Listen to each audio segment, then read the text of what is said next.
క్లోజ్గా మీ ఎదురుగా కూర్చుని అతను వీడియో తీస్తున్నాడు, మిమ్మల్ని అక్క అంటూ ఉన్నాడు, వస్తున్నాయి ఫీలింగ్స్ అని పుష్ప సినిమాలో పాట పాడమంటున్నాడు. ఎందుకంటే అతను మీ మెడ మీద వాటి మీద మసాజ్ చేస్తున్న నేపథ్యంలో వస్తున్నాయి ఫీలింగ్స్ అని పాట పాడమంటున్నాడు. రెండోది మీ ఇద్దరు ప్రేమ చూస్తే తట్టుకోలేకపోతున్నాను అంటున్నాడు. మీరు కూడా అతను వీడియో తీస్తున్న విషయం గమనించి కొంగుతో ముఖం కప్పుకునే ప్రయత్నం కూడా చేస్తున్నారు. అంటే ఈ వీడియో మొత్తం మీకు తెలిసే తీశారు అనేది అక్కడ అర్థమవుతోంది.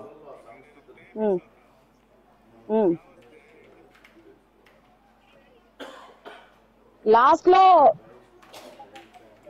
లేదు సార్, లాస్ట్ లో కొంగు అట్లా నేను పెట్టుకునింది ఏంటంటే వీడియో తీస్తున్నారని మాత్రం అయితే కాదు సార్. మరి అది ఎందుకు అలా పెట్టుకున్నాను అనేది నాకు గుర్తు రావట్లేదు.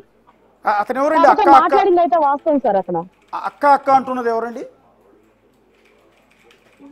ఎవరో సార్, విజిటర్స్ ఎవరో. అప్పుడు నాకు టిఫిన్ తీసుకోనో మరి ఎవరో వచ్చారో తెలియదు. ఆ గొంతు నేను మళ్ళీ ఎప్పుడు కూడా వినలేదు. ఒకసారి నేను దాన్ని మళ్ళీ రివీల్ చేసి ఒకసారి మళ్ళీ మీరు జగ్గు అని పిలుస్తున్నారు. రెండోది షుగర్ టాబ్లెట్ వేసుకున్నావా అని కూడా అంటున్నారు. అంటే మీకు బాగా పరిచయం ఉన్న వ్యక్తే అతను. మరి మీకు తెలిసి వీడియో తీసాడా తెలియకుండా వీడియో తీసాడా నేను డిసైడ్ చేయలేదు. నేను మళ్ళీ ఆలోచిస్తాను సార్. మళ్ళీ అంటే జరిగిపోయి డిసెంబర్ లో జరిగింది సార్. అది జరిగిపోయి చాలా కాలం అవుతుంది. నేను ఒకసారి మళ్ళీ కూడా ఆలోచించుకొని మళ్ళీ కూడా ఒకసారి నేను ఆ వీడియోస్ నేను బాగా విని గుర్తు చేసుకొని ఖచ్చితంగా బిగ్ టీవీకి అందుబాటులోకి వస్తాను. అంటే ఆ జగ్గు అనే వ్యక్తి కావాలని మీ మీద ఆ జగ్గు అనే వ్యక్తి కావాలని వీడియో ఇప్పుడు రిలీజ్ చేసి ఉండొచ్చేమో. అదే దాంట్లో వీడియోలో ఇప్పుడు మీరు వినిపించిన దాని ప్రకారం అదే అంటున్నాడు కదా, పెళ్ళాం దగ్గర ఏదో పుష్ప కూడా ఇదైపోయారు అనేసి. మళ్ళీ మరి పెళ్ళాం అనే అతను వీడియోలు తీయాల్సి ఎందుకు వచ్చిందో నాకు అంటే నా వ్యక్తిగత జీవితం అతను టార్గెట్ చేశాడు అనేది కూడా నేను క్లారిటీ తీసుకొని ఏ ఛానల్ కాకుండా నేను బిగ్ టీవీనే కాంటాక్ట్ అవుతాను సార్. ఏకంగా మిమ్మల్ని అక్క అక్క అంటూనే మీరు మీ పర్సనల్ వీడియోని షూట్ చేస్తున్నాడు అతను. కాంటాక్ట్ అవుతాను సార్ ఖచ్చితంగా. దీని మీద మీకు క్లారిటీ నేను ఇస్తాను. నేను ఖచ్చితంగా ఇస్తాను. ఈ రోజు ఈవినింగ్ అని రేపు మార్నింగ్ అని నేను దీని మీద క్లారిటీ ఖచ్చితంగా కనుక్కుంటాను. నేను కూడా కనుక్కుంటాను. మళ్ళీ ఒకసారి ఆలోచిస్తాను సార్. ఈ వీడియో బయటకు వచ్చిన తర్వాత బహుశా మీ ఫ్యామిలీ మెంబర్స్ కానీ మీకు చిన్న బాబు ఉన్నాడు పాపం, అన్యం పుణ్యం తెలియని చిన్న పసిబిడ్డ బాబు, అతని దృష్టికి వెళ్తే నిజంగా చాలా బాధపడే పరిస్థితి ఉంటుంది. రెండోది అతనికి సమాధానం చెప్పుకోవాల్సిన పరిస్థితి ఉంటుంది. మీ ఫ్యామిలీ మెంబర్స్ అందరూ ముందు కూడా మీరు కొంత తలదించుకోవాల్సిన పరిస్థితి ఉండే ఉంటుంది కదా నిన్న వీడియో బయటకు వచ్చినప్పటి నుంచి. మా మదర్ కి 2 లంగ్స్ ప్రాబ్లమ్ సార్. ఆవిడ చాలా డిప్రెషన్ లోకి వెళ్ళిపోయింది. శ్రీకాంత్ వాళ్ళ మదర్ కూడా ఈ వీడియో బయటకు వచ్చింది అనేసి చాలా డిప్రెషన్ లోకి వెళ్ళింది సార్. ఇక్కడ మా చెల్లెలు నాకు ఒక చెల్లి సార్, పెళ్లి కాలేదు ఇంకా. ఆ అమ్మాయి కూడా అక్క నా భవిష్యత్తు ఏందక్క, ఇలాంటి వీడియోలు ఎవరో ఇలా కావాలని చేసేసారని ఆ అమ్మాయి కూడా బాధల్లో ఉంది సార్. ఒక చిన్నవాడైనా సరే నా కొడుకు మాత్రమే నాకు ధైర్యం చెప్తున్నాను సార్. కాదు నేనున్నాను, కావాలని నేను స్కూల్ అయినా మానేస్తాను, నువ్వు ధైర్యంగా ఎదుర్కోమని చెప్పి నా కొడుకు మాత్రమే నాకు ధైర్యం చెప్తున్నాను. ఇప్పుడు ఒక ఖైదీని నన్ను కేర్ టేకర్ గా ఉండేవని చెప్పినప్పుడు ఆయన మానసిక పరిస్థితి కూడా నేను దృష్టిలో పెట్టుకొని అతనికి ఫిజియోథెరపీ చేయించడం కానీ ఆయన చేతికి ట్రీట్మెంట్ అందించడం కానీ గవర్నమెంట్ హాస్పిటల్లో ఎవరండి అంత కేర్ గా చూసేవాళ్ళు? నేను లేకపోతే శ్రీకాంత్ చెయ్యి అసలు పోయి ఉండేదండి. ఇప్పటికీ స్టిల్ ఈ పూటకి ఆయన రిస్ట్ పడిపోయి ఒక చెయ్యి పని చేయలేనటువంటి పరిస్థితుల్లో ఉంది. మీరు కావాలంటే ఆయన మెడికల్ రిపోర్ట్స్ అన్ని కూడా నేను జైలు వాళ్ళ దగ్గర నుంచి బతిలాడైనా తీసుకొస్తాను. ఆయనకి ఎన్ని వ్యాధులు ఉన్నాయనేది మెడికల్ సర్టిఫికేట్ నేను ఇస్తాను, మీరు ప్రచురించండి. ఆయన దగ్గర ఒక నిమిషం నేను ఆలింగనం అంటున్నారు కదా మీరు, అది అలా వాళ్ళు చిత్రీకరిస్తున్నారండి. దానిలో ఏముందండి తప్పు? నేను చేసుకోబోయే భర్త ఏ భార్యతో కాపురాలు చేయకుండా ఉన్నారండి ఈ రోజుల్లో? ఇప్పుడు దువ్వాడ శ్రీనివాసు దివ్యల మాధురి చేస్తున్న దానికన్నా నేనేం తప్పు చేయలేదే. అంటే అంటే మీరు సొసైటీ గురించి మీకు తెలిసిందేనండి కదండి, నేనేం తప్పు చేయలేదు. అంటే ఇప్పుడు ఒక మీరు కావాలి అనుకుంటే, మీరు భర్త చనిపోయారు, మీకు బిడ్డ ఉన్నట్టున్నారు, బేసిక్గా మీరు కావాలి అనుకుంటే మిమ్మల్ని పెళ్లి చేసుకోవడానికి చాలా మంది క్యూలో ఉంటారు. అలాంటిది ఒక జీవిత ఖైదు పడిన వ్యక్తిని, అనేక వ్యాధులు ఉన్నాయని మీరే చెప్తున్నారు, ఇన్ని వివాదాల్లో ఉన్న వ్యక్తి, వ్యాధులు ఉన్న వ్యక్తిని ఎందుకు ప్రేమిస్తున్నారు, ఎందుకు పెళ్లి చేసుకోవాలనుకుంటున్నారు అంటే జనానికి క్లారిటీ ఇవ్వడం కోసం. ఒక్కసారి నేను 2022లో అప్పటి వరకు కూడా నాకు అసలు ఏ ఉద్దేశం లేదండి. నేను అప్పుడు నిర్ణయం తీసుకున్నాను, ఆ నిర్ణయానికి కట్టుబడి ఉంటాను. మాట తప్పే వ్యక్తిత్వం నాది కాదండి.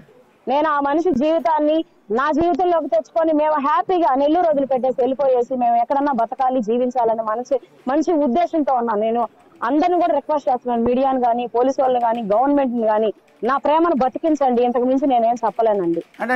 లేనిపోని అన్ని ఎవరెవరి మాటలో ఎవరెవరి ప్రలోభాలతో లొంగిపోయి లేనిపోని అన్ని మీరు స్క్రోలింగ్ లేసి లోపల ఉన్నటువంటి అతన్ని నన్ను బయట హత్యకు గురి చేసే విధంగా అయితే చేయబోకండి. ఆల్రెడీ మీరు ఈ పేపర్ లో స్క్రోలింగ్లన్నీ చేసి మమ్మల్ని హత్య చేసినట్టు మేము భావిస్తా ఉన్నాం. మానసికంగా చచ్చిపోతున్నాం అండి. గుండె ధైర్యం గలదాన్ని కాబట్టి ఈ రోజు మీడియాలో మాట్లాడుతున్నాను, కానీ నార్మల్ గృహిణి అయితే ఎప్పుడో ఊరేసుకుని చచ్చిపోయేదండి. మీరు ఒక ఇండిపెండెంట్ అభ్యర్థిగా పోటీ చేశారు కదండి గత ఎన్నికల్లో. సూళ్లూరుపేట స్వతంత్ర అభ్యర్థిగా డైమండ్ గుర్తుపై నిడుగుంటారున స్వతంత్ర అభ్యర్థిగా మీ ముందుకు వస్తుంది. ఆశీర్వదించండి. బ్యాలెట్ వరుస సంఖ్య 7. మీరు రిలీజ్ చేసిన పోస్టర్ కూడా నా దగ్గర ఉంది. అంటే ఒక సాధారణమైన మహిళ అంటూ ఉన్నారు, నేను కూడా దాన్ని యాక్సెప్ట్ చేస్తున్నాను. ఎమ్మెల్యేగా పోటీ చేసే అంత అంటే ఎక్స్పెన్సివ్, బోల్డ్ అంత ఖర్చు, డబ్బులు కావాలి. మీ ఇవాళ రేపు కోట్ల రూపాయల డబ్బు లేకుండా ఎన్నికల్లో పోటీ చేయడం గెలవడం సాధ్యం కాదు. మరొక సామాన్యమైన మహిళ నిడుగుంటారున గారు ఎమ్మెల్యేగా ఎట్లా పోటీ చేశారు అని. నేను చేసింది స్వతంత్ర అభ్యర్థిగా అండి. నేను ఎంత మాత్రపు ఖర్చు పెట్టానని నేను ఎక్స్పెండిచర్ కూడా రిటర్న్ గా చూపించాను. నాకు ఎంత ఉన్నాయి, ఎన్ని ఆస్తులు ఉన్నాయని కూడా అఫిడవిట్ లో నేను అఫీషియల్ గానే చూపించానండి. ఒకసారి మీరు ఆన్లైన్ లో చెక్ చేస్తే అన్ని వివరాలు మీకే తెలుస్తాయండి. కోట్ల రూపాయలు ఉన్న వాళ్ళే ఎమ్మెల్యేగా పోటీ చేయాలి అనుకుంటే వాళ్ళు ఖచ్చితంగా గెలుస్తారు, నాలా ఓడిపోరు. నాకు ఎన్ని ఓట్లు వచ్చాయో కూడా మీరు చూడండి. నిజంగానే నేను అన్ని కోట్ల రూపాయలు ఖర్చు పెట్టింటే కనీసం నా డిపాజిట్ అన్నా నాకు మిగిలి ఉండేది కదండి. ఓకే, అంటే మీ మీద రకరకాల పత్రికల్లో వస్తున్న వార్తలు చూసి అరే ఒక మహిళ మీద ఇంతలా రాస్తున్నారే, ఇంతలా వేధిస్తున్నారే అని మాకు కూడా అనిపించిందండి. లిటరల్గా అది మొహమాటం లేకుండా చెప్తున్నాం పబ్లిక్గా. మా మీడియా వాళ్ళు రాస్తున్న ఆర్టికల్స్ని చూసిన తర్వాత మాకు బాధ అనిపించింది. అందుకని మిమ్మల్ని సూటిగా అడుగుతున్నానండి.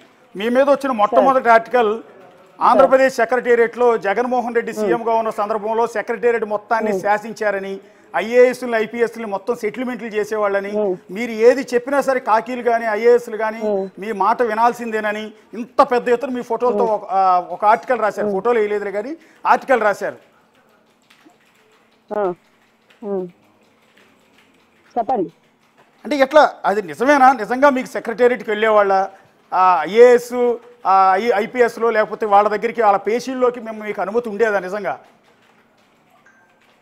సార్ ఒకటి సార్, అదే ఐఏఎస్ లో అదే ఐపీఎస్ కదా సార్ ఇప్పుడు పనిచేస్తున్నారు అదే సెక్రటరేట్ లో. ఒకవేళ నాకు కానీ తెలిసింటే గత ప్రభుత్వంలోనే ఇప్పుడైనా సరే ఐఏఎస్ కానీ అదే ఐపీఎస్ కానీ ఉపయోగించుకొని నేను ఈ జీఓఎంఎస్ నంబర్ 71 ఎందుకు రద్దు చేయించుకొని జీఓఎంఎస్ నంబర్ 58 తెచ్చుకోలేను? తెచ్చుకుంటాను కదా, అప్పుడు నాకు పర్మనెంట్ గా శ్రీకాంత్ బయటకు వస్తాడు కదండి. ఆ పని నేను ఎందుకు చేసుకోలేకపోయాను? నాకు నిజంగానే చేతొచ్చుంటే నేను ఎందుకు చేసుకోలేకపోతానండి? శ్రీకాంత్ గారి తండ్రిని తీసుకొని నేను సెక్రటరేట్కి వెళ్ళానండి. నేను చెప్తున్నాను, సెక్రటరేట్ కి నేను 2 సార్లు శ్రీకాంత్ గారి తండ్రిని తీసుకొని వెళ్ళాను. ఎందుకంటే ఆయనకు 74 ఇయర్స్ అండి. 74 ఇయర్స్ లో ఆయన ట్రావెలింగ్ బస్సుల్లో కానీ ట్రైన్ లో కానీ చేయలేనని నేను దగ్గరుండి తీసుకెళ్లానండి. తీసుకెళ్లిన తర్వాత మేము వెళ్ళిన తర్వాత ప్రిన్సిపల్ సెక్రటరీ గారు పేషీలో లేరండి.